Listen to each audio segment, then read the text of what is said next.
So we thought here at School of Bhakti, here at Bhaktivedanta Manor, that we will actually do a program on Janmashtami, because how many of us know the pastimes of Janmashtami?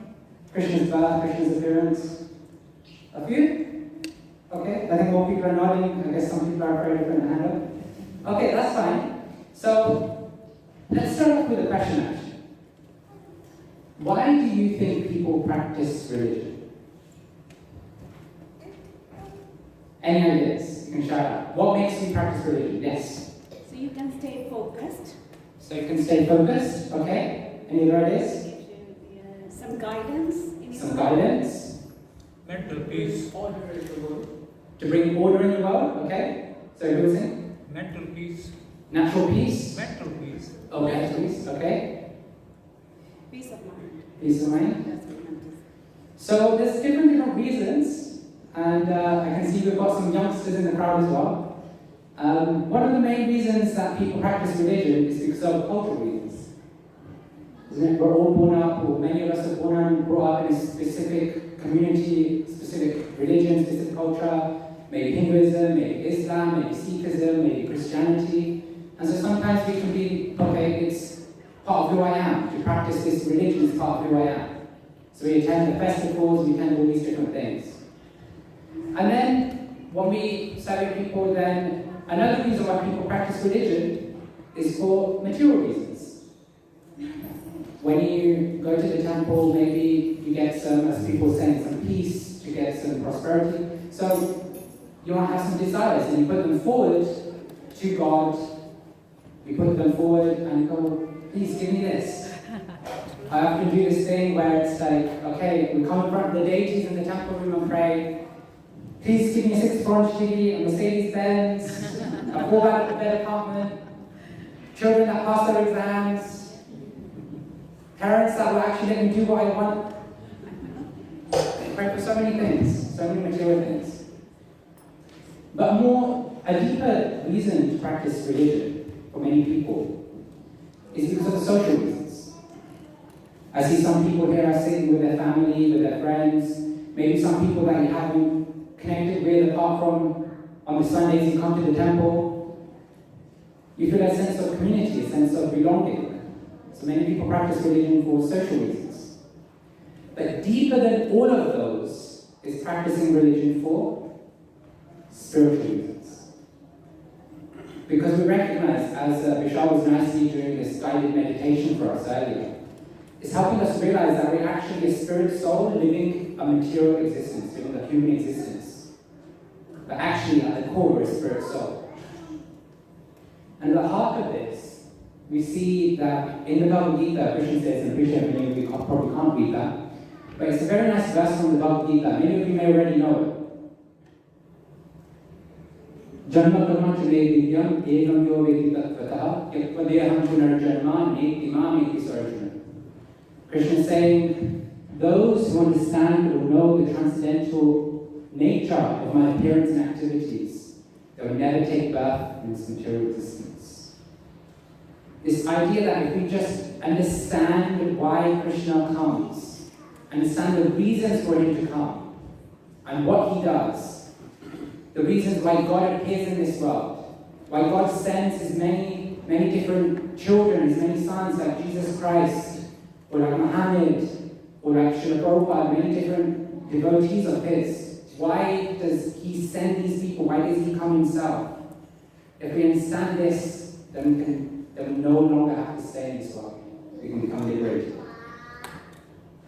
And one core essence of that, actually before that, many of you may already know of Krishna's birth, right? Many of you may have seen these serials, like the old 1990s Krishna series, right? Yeah. Shri Krishna. And then I guess there's a modern version like Radha Krishna, and then Jai Shri Krishna, and some other ones, some modern ones. So you may be thinking, I already know Krishna's pastimes. I already see them on TV. What is this Bhaktivedanta Manor going to say that's new? But actually, when we go to scriptures, we see that there's always three factors of scriptures. There's always three elements of why any scripture exists. The first aspect is the literal aspect. The pastime itself. And as we talk about Janmashtami, the reason why Krishna came, the pastime, the story behind Krishna coming. Or if you go to Christianity, the story behind how Jesus came into the present era, 2,000 years ago.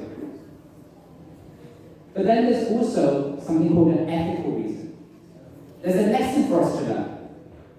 God doesn't just do things just for the sake of doing them, but He does it for His pleasure, but He also does it so that we can learn something.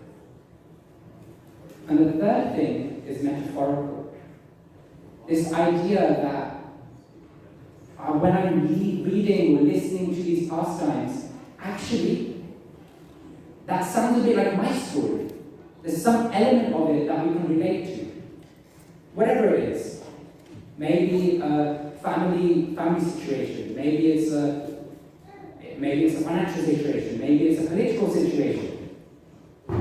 But different people will have different things that they can relate to in the past. So when we go through any scripture, there's actually all three of these elements involved. And so, yes, whilst I want to talk about Krishna's appearance in terms of Janmashtami, but I want to focus on lessons that we can learn from Krishna's appearance. Because many of us may have seen these TV series. Many of us children in the room may have heard our parents sit us down and go, Janmashtami is coming, this is Krishna, and you go into the temple room and you see, okay, there's Radha, there's Krishna, there's Sita, there's Ram, there's Lakshmana, there's Hanuman. But why do they come? What is it that we can learn to transform our life from their story? And so, as we go through the pastime, I would like to just reflect. I'll reflect on three main points that we can take away. So I think many of you can help me with this story, so if I forget a detail, maybe you can shoot your hand up and go, Dr. Greenham, you're wrong, it's actually like this is what actually happened. Feel free. But my focus is on the lessons.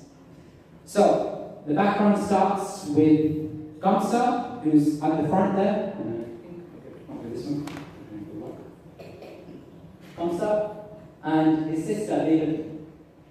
Now, Devaki and Kamsa were very close siblings. Devaki was the younger sister of Kamsa.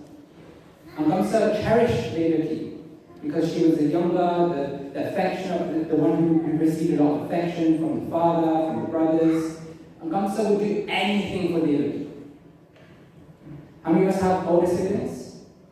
And how many of those siblings would go out of their way to support us in whatever we need to do, to care for us, to love us?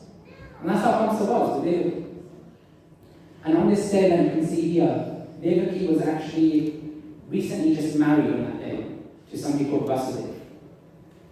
And Kamsa loved Devaki so much that he was like, even though I'm a prince, even though I could get any charioteer in all three worlds to drive Devaki to her new home, I'm the one that's going to drive the chariot. Because that's how much I love my sister. And so, naturally, in the olden days, there would be something called dowry, and what Devaki's father did was send many horses, many elephants, many maidservants to go along with Devaki to her new home. And Kamsa was driving the chariot out of his love and affection for his sister. But what happened is, as they were shortly just after they left, there was an akashvani, there was a celestial sound, a celestial voice that came from the skies. And it was laughing, you fool, Kamsa! You're a fool! Don't you realize that the eighth son of the woman you are driving in the chariot, your sister Devaki, the eighth son, will be the cause of your death? And now hearing this, Kamsa became very agitated. All sorts of thoughts came to his mind. And his immediate gut reaction was to pull out his sword and then get ready to slash Devaki. And that's interesting because just moments ago I was describing how much love and affection Kamsa had for his sister. But just because of his mentality of I, me and mine, he wanted to survive. He wanted to make sure that he lives on for as long as he can. He was ready to kill his beloved sister. But Vasudeva was no small person. It's described, or what describes in the Bhagavatam, that he was a pure devotee. A pure devotee means somebody whose will, whose desire completely aligns with that of God. Anything that they do is with the consciousness that what will please God the most. And so in this situation, he was thinking that I have to stop it. It's my duty to stop Kamsa from killing my wife. We've just got married. And also it's not right, it's not appropriate for him to kill her. And so he very diplomatically gave many, many arguments to Kamsa. He was saying that Devaki is a woman. Devaki is your younger sister. Devaki just got married. How could you kill this person? What will people think that with the prince, with such a well-respected prince, but just because of a voice, you stooped down and killed the innocent? But Kamsa was intelligent, he didn't have it. He was thinking, you can say what you want, but it's my duty to protect myself, it's my duty to think of I, me, and mine, therefore I'm not listening. So then Vasudeva tried again. He was thinking, okay, let me bring my spiritual knowledge. You're not this body, Kamsa, you're a spirit soul. It's destiny that whoever comes and enters the material body is set to die. Just as we change our body, our dress in this life, we're set at the end of life to change our body into a new life. And why would you take on this sin of killing the innocent? Because don't you know, if you kill the innocent, if you were to kill Devaki right here, right now, you know what would happen? In your next life, you have to pay in the hellish worlds. You have to go to the hellish worlds to pay for your deeds or misdeeds. But Kamsa still didn't have it. Kamsa still didn't have it.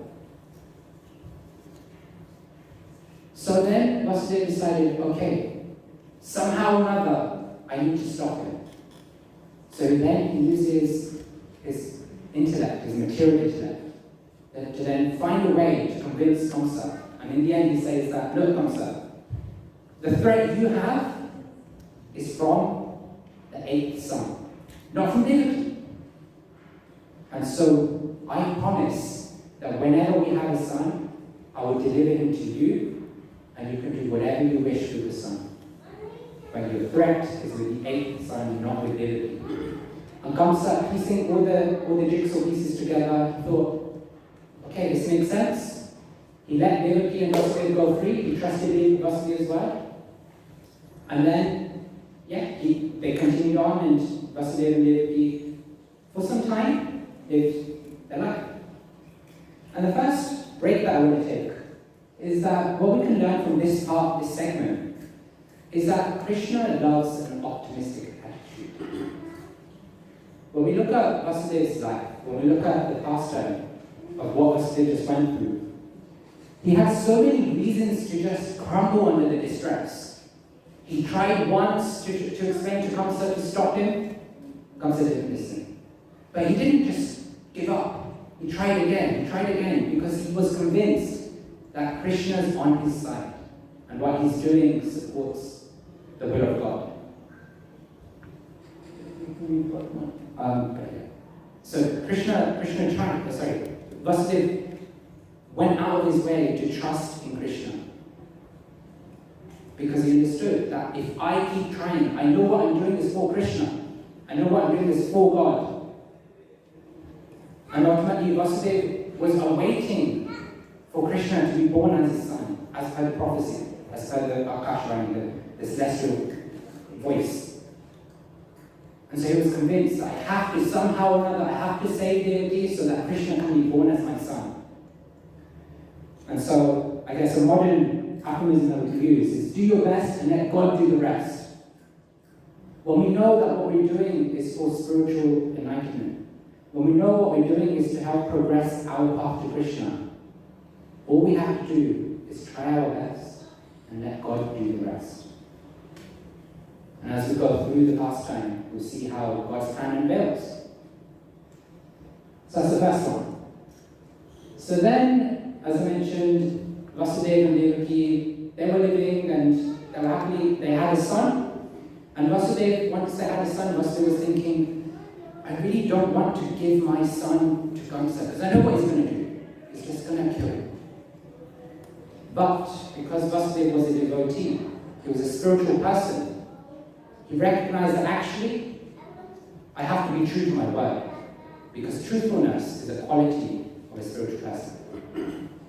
And so, with a heavy heart, he brought his son forward to Kamsa, and when Kamsa, look, I'm here, I promise you that I will give you my son, you can do whatever you wish.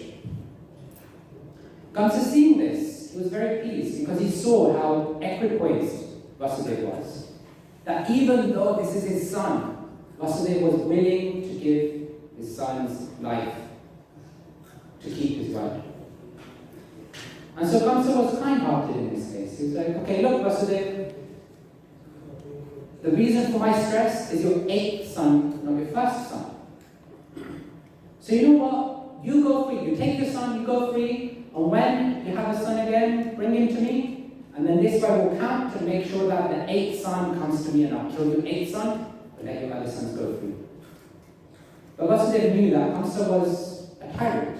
He was ready to kill his sister. What's the guarantee that he's going to let his son survive? And seeing all this, Narada Muni, for those who know Narada Muni, oftentimes TV series depict him as a funny personality, as a comedian, as a joker. But actually, Narada Muni is a great saint whose focus is on bringing out the best of Krishna's pastimes.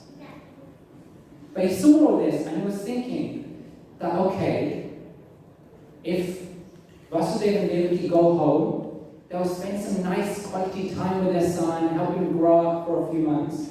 And this way, Krishna will take ages to come, because it's the 8th son.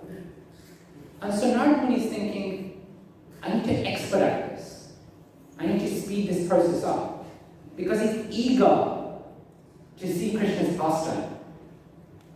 And so what he does, he goes to Kamsa and goes, Kamsa, why did you let him go?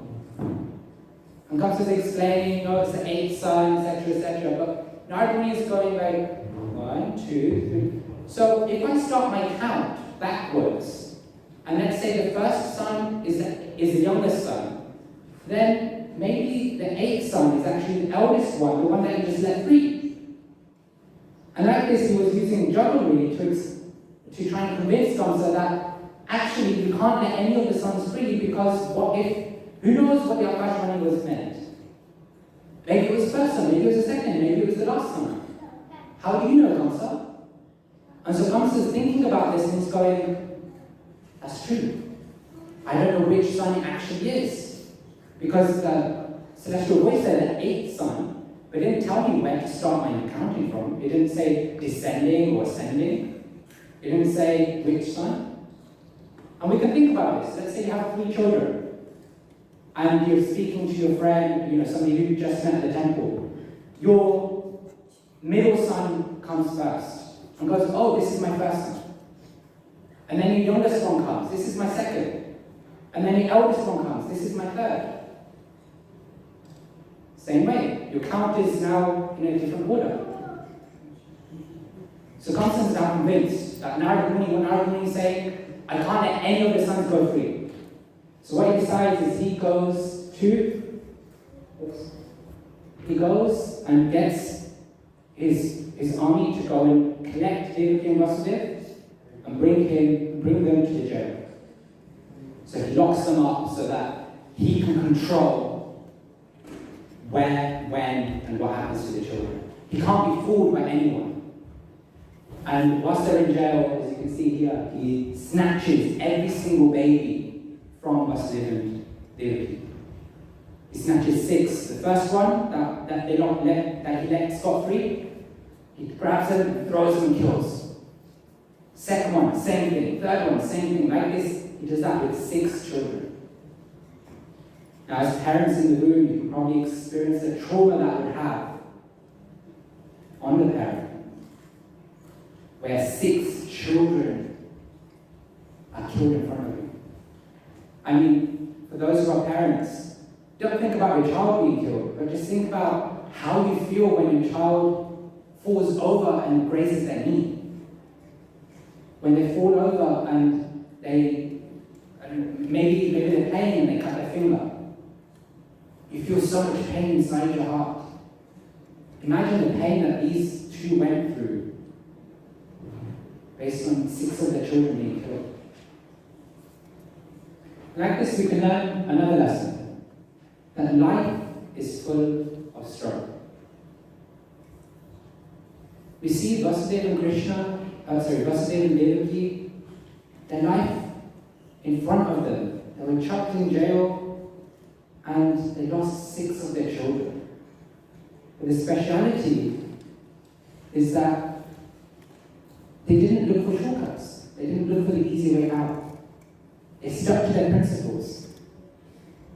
Vasudeva could have very easily just hit his first son and go, no child is being born.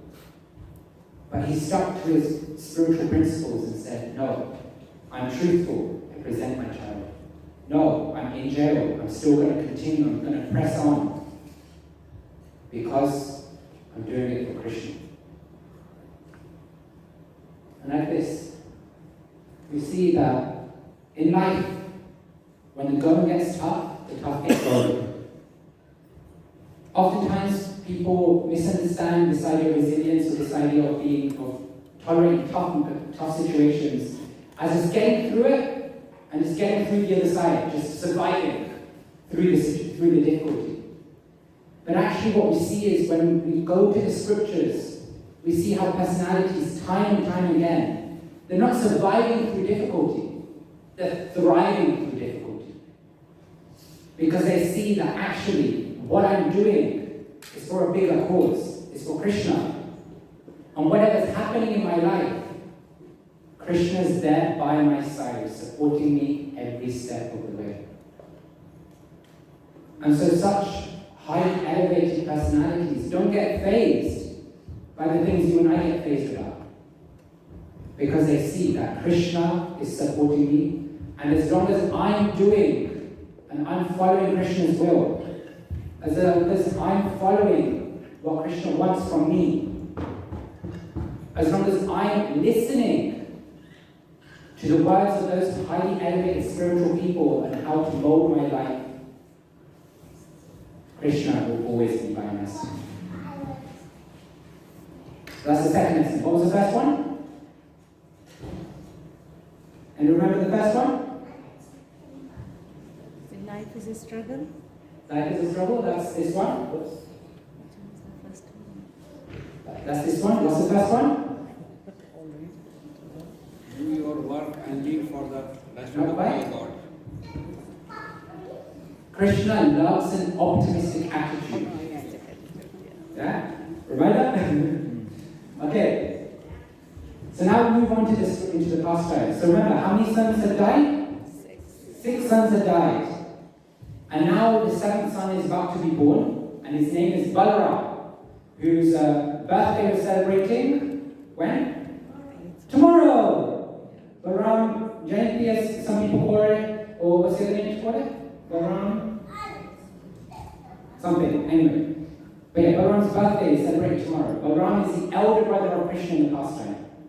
It's described that Balaram and Krishna are not different. They're basically 2 sides of the same coin. The only difference is one is black and one is white. One is dark-skinned, one is light-skinned. But they're both the same in quality, in superiority. They're both the same. So Balaram is born, Balaram is in Devaki's womb, but Krishna is thinking, look, Kamsa is going to kill him.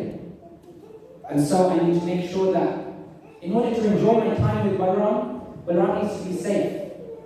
And so, and we won't get into it now, maybe at the end if people have questions, but at some point, Krishna calls Yogamaya, his sister, his transcendental sister, to go, you come as well, and you transfer Balaram from the womb of Devaki into the womb of Rohini, who is his eternal mother, actually, in the spiritual pastimes. Like this, we can see, like, what's it called, like surrogate mother? Is that right?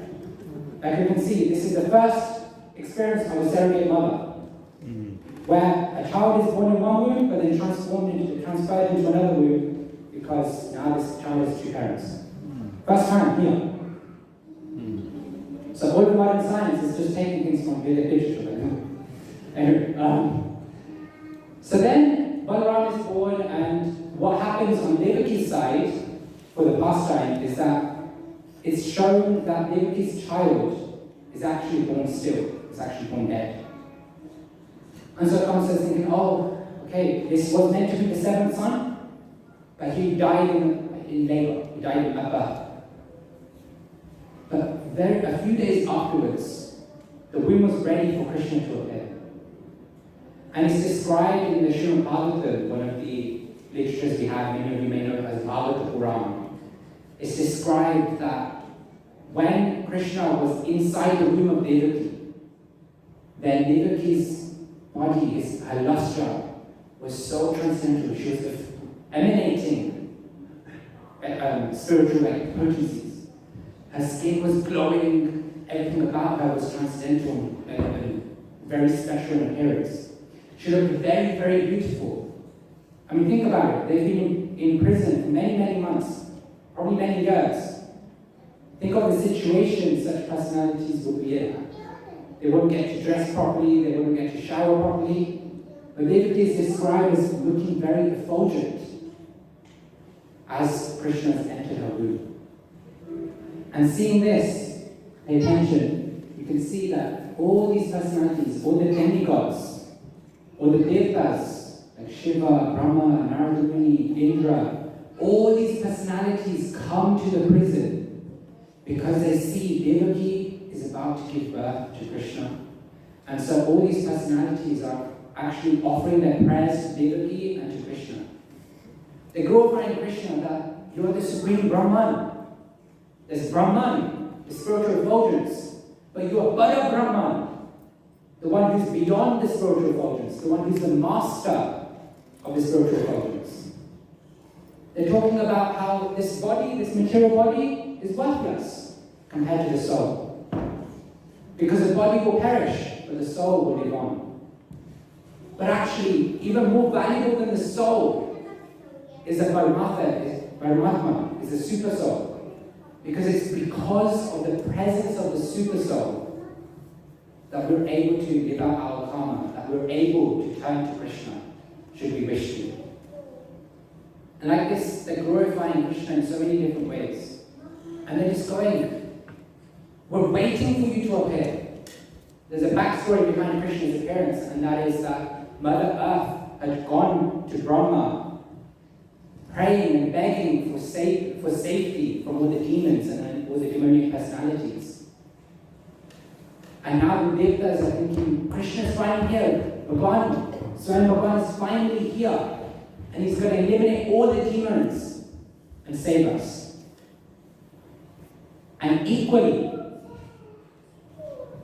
they're offering their obeisances, their prayers, their gratitude to Devaki, who has become the instrument to bring Krishna into this world.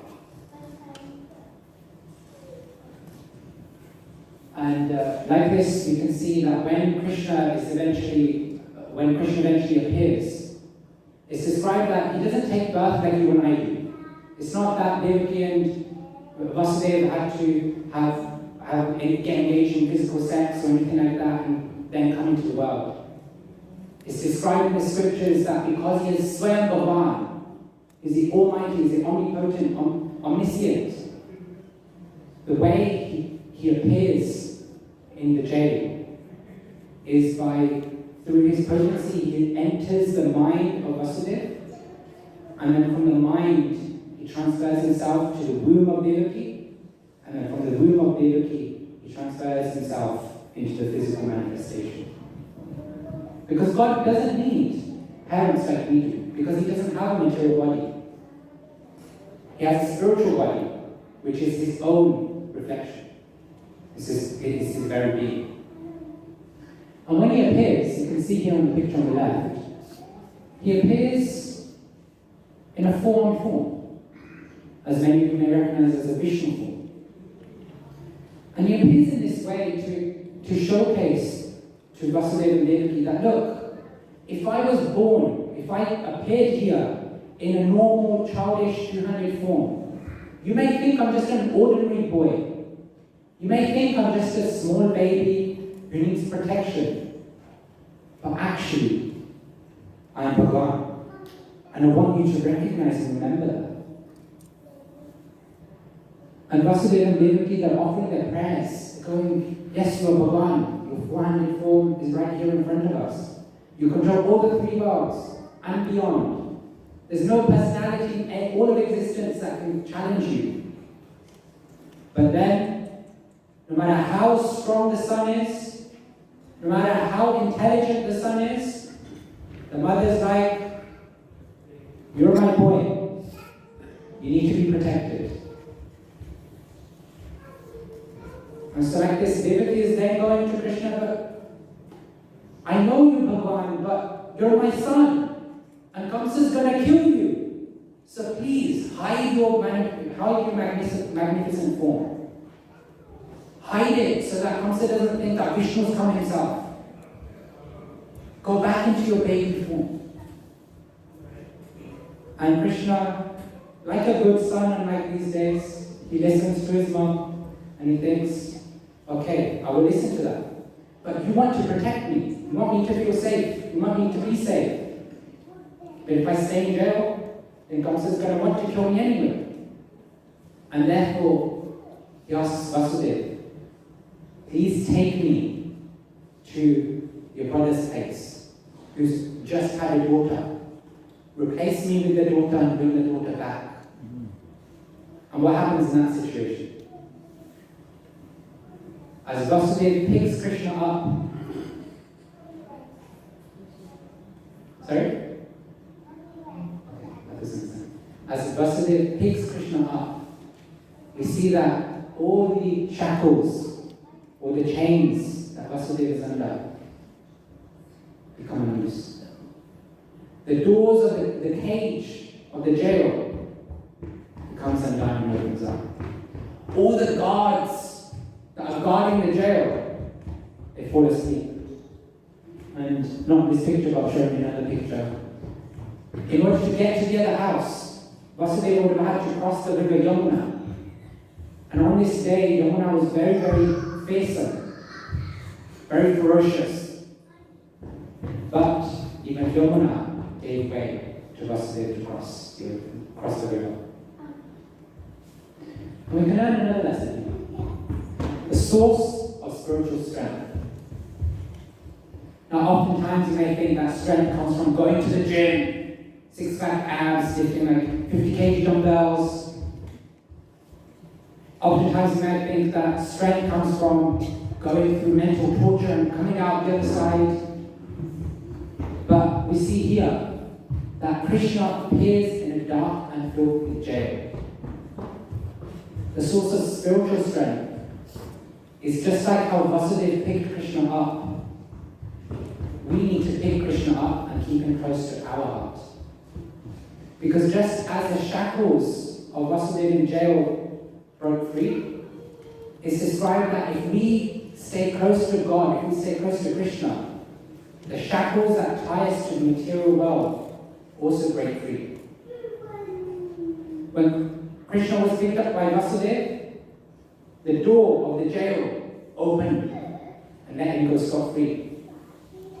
It's described that if we keep Krishna close to us, then the doors that keep us in the material world, the doors to the spiritual world become open. Just as when Vasudeva was leaving the prison house, all the guards fell asleep by keeping Krishna close to us, then all the agents of karma will fall asleep. Because we'll no longer be engaged in karmic activities, we'll be engaged in spiritual activities. And it's described that just as River Yamuna made way for Vasudeva and Krishna to pass through, if we keep Krishna close to us, then the pathway back to Godhead becomes easily available. And here we can take a nice lesson, and this is from the Bhagavad Gita. The very last verse of the Bhagavad Gita says, wherever there is Krishna, the master of all mystics, and wherever there is Arjuna, the supreme archer, there will also certainly be opulence, victory, extraordinary power, and morality. If we keep Krishna close to us, if we keep God's words as a constant theme throughout our life, reading the scriptures, following what Krishna has to say, listening to the saintly personalities and taking guidance from them, then by staying close to Krishna, just like Arjuna, we can attain all opulence, all success, and never face defeat. Because that's the source of our spiritual strength, actually.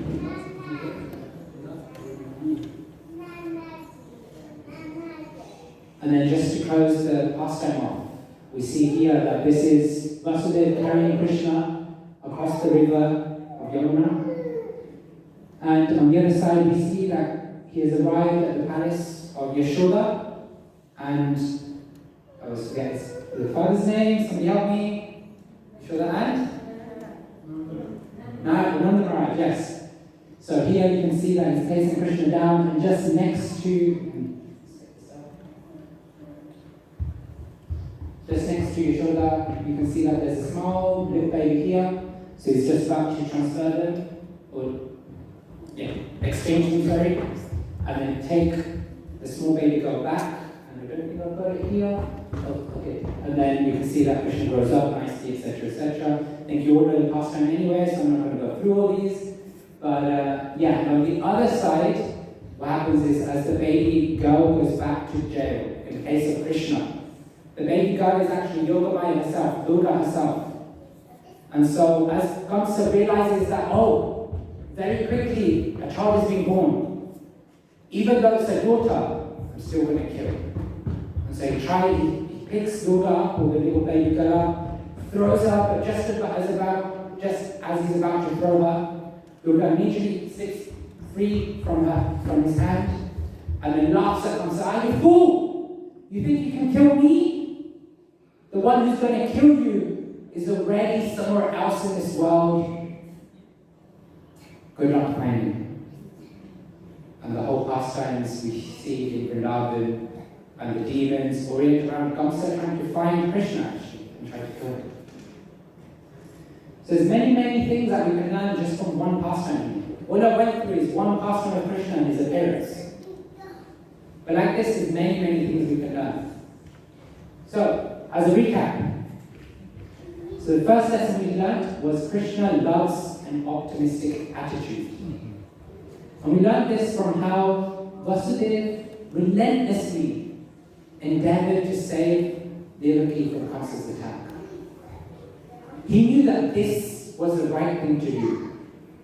Vasudeva knew that Devaki needs to survive. And even though so many attempts he made at trying to convince Kamsa, and Kamsa wasn't having it, he knew, Vasudeva was convinced, this is what Krishna wants for Devaki to survive. Somehow I need to convince Kamsa to let her live. Second lesson. Who remembers the second lesson? Life is a struggle. Life is a struggle. What everybody is remembering. Life is full of struggle. What part of the pastime did we learn this from? When they were put in the jail. Yes, when they were put in the jail, the 6 sons were killed. They had to go through so much torture, so much anxiety with so many of their children dying. Hopefully everyone in this room, that isn't the case for us. But we all have our own individual challenges. We have our own individual difficulties that we're all going through. My difficulty is different to yours, it's different to Zankana's, it's different to Prabhu's, it's different to everyone's. We all have our own individual challenges. Children have their challenge of waking up early and going to school. and having to study for the exams to pass. But the reality is, all of us have the exam of life to pass. Whether we're 2 years old, 1 year old, 50 years old,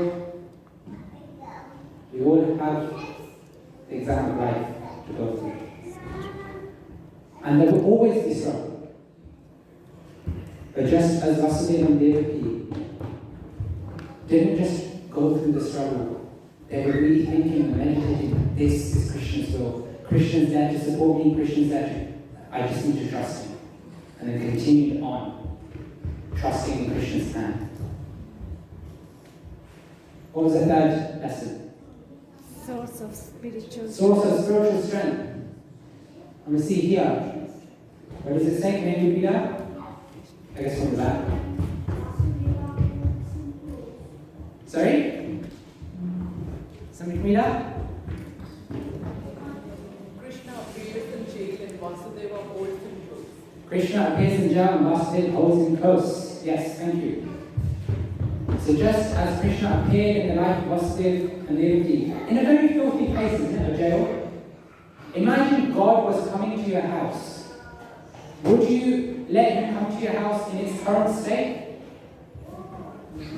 Or would you want to make sure every nook and corner is clean? Imagine if the Prime Minister was coming to your house for dinner. You want to make sure everything is picture perfect. But Krishna appeared in a jail to show that actually what is most relevant, where the true strength comes, where the true opulence comes, is when Krishna enters our life. And just as Vasudeva and Devaki held him close, when we hold Krishna close to us, when we listen to what Krishna's desire is, when we inquire from those who know Krishna, what is it that we should do to please Krishna, to keep him close into our heart, then all spiritual strength comes. Any material situation, any spiritual situation we go through, Krishna gives us the strength to go through it. Not just survive through it, but thrive through it. And so like this, I just want to end with the key takeaway. And of course the lessons are one takeaway, right? The 3 lessons we can all take away. But there's a bigger principle that I want everybody to take away. The first one is that we should inquire about Krishna. Many of us may come to the temple because of cultural reasons. Because our parents come and they drag me along and I don't want to come, but what to do? My parents control me, my parents, they will shout at me, they will do so many things, they'll give me, they'll send me to, what's called, not detention, but send me to the corner of the room and take my pocket money away if I don't come to the temple. I'm not giving ideas, by the way, so the parents out there, please don't take ideas. So we might come for many, many different reasons, but if we inquire about Krishna, then our life will see that the scriptures really come to life. Because then the second thing we can start doing is investing time in the scriptures. Many of you may have the Bhagavad Gita, many of you may have the Bible, many of you may have the Quran, many of you may have different scriptures at home, the Srimad Bhagavatam, the Chaitanya Charitamrita. But are they just living at home and accumulating dust? Or are we actually investing time to open the books up? Because everything that I've shared with you today are nuggets or jewels, as my spiritual master would call them. And all we have to do is open the book and mine the jewels. And the third thing is integrate. I don't think that's the right spelling. Hopefully it is. And integrate into everyday life. Spiritual life oftentimes for many people is just a Sunday school activity. Okay, it's a Sunday, come to the temple, come to a church, go to the mosque. But spiritual life, if you really want to go to the heart of spiritual life, if you want to go to the heart of the religion, is to see how that practice can be integrated in everything we do. from the moment we wake up, to the food we eat, to the work we do, to the hobbies we have or the way we spend our evenings, and to the time we sleep. Spiritual life is not meant to be a separate identity from our 9 to 5. But spiritual life is meant to be the identity that then emanates into our 9 to 5. So then that, thank you very much. I know we've got, I think, 5 minutes. Yeah? So if anybody has questions, comments, corrections, please do feel free to put your hand up. Yes? I really enjoyed the way you presented it and kind of easy to understand. Just one question that was going through my mind throughout was, what motivated you to join the School of Bhakti? Sorry, what do we? What motivated you to join the School of Bhakti? What made you? What made me join? Yeah. Oh. Okay, interesting question. Thank you very much. So, I guess like many of you, I've been fortunate to be connected to the Manor in some way for quite some time. I actually only started my serious spiritual journey 5 years ago, in 2019. And back before then, I was maybe like many people who come to the temple, just coming for cultural reasons. Okay, for my parents, when I was a kid, I would come to the temple. So okay, Janmashtami, let's go to the temple. Let's just go see the deities, have darshan. I'm good. To see them put on the day after Diwali and things like that. But I think there was always something missing in me, that there has to be something more to life. Because around us we see so many things, we see so many people, we're all different, but we have this mentality that we want to be unified in some way. But what's that one thing that unifies everyone? And like this in my life, I see that as I was growing through the years, through university, etc., I just started reading about different religions and things like that. Not because I wanted to invest my time into it, but just knowledge. But somehow in 2019 I ended up in Detroit, and I went to a temple there that happened to be an ISKCON temple, and the devotees, the people who were there, they just bought me. They didn't pay me, just to clarify. But they bought me by love. I thought I'd get purchased by philosophy, sound philosophy. But I got purchased by love because, without going through the whole story, there was one person who had a 6-month-old son who was crying non-stop, and he chose to give me time because I needed it, and told his wife that, look, I promised I would give Rajesh, that's my name,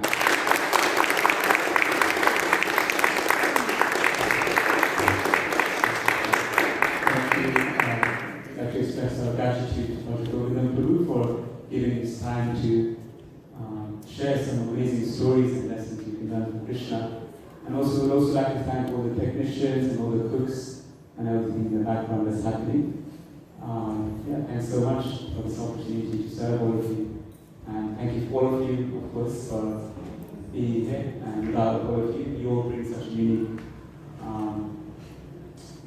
unique presence here at the Manor. So without the people here at the Manor, we wouldn't be buzzing like it is, So thank you all so much. And one more thing, if you are interested, we have many courses there, so you can scan our QR code page, and you can find more information on all the different types of courses that we do. All the different, we have like a course for everything, Kirtan, Bhagavad Gita. Do you have a music. website? Yeah, you just scan the QR code. If you don't, do you still have the website? Yeah, you can still go on the School of Bhakti website otherwise, that's also there. And this way you can also stay in what's happening. You can watch the space more clearly, so if you can do that, that'd be great. And otherwise, so just on the way out, we'll just be stamped for our love feast special. So I'd like to thank the cooks for that as well. So thank you all so much for your participation once again. It's a very attentive group we've had so far.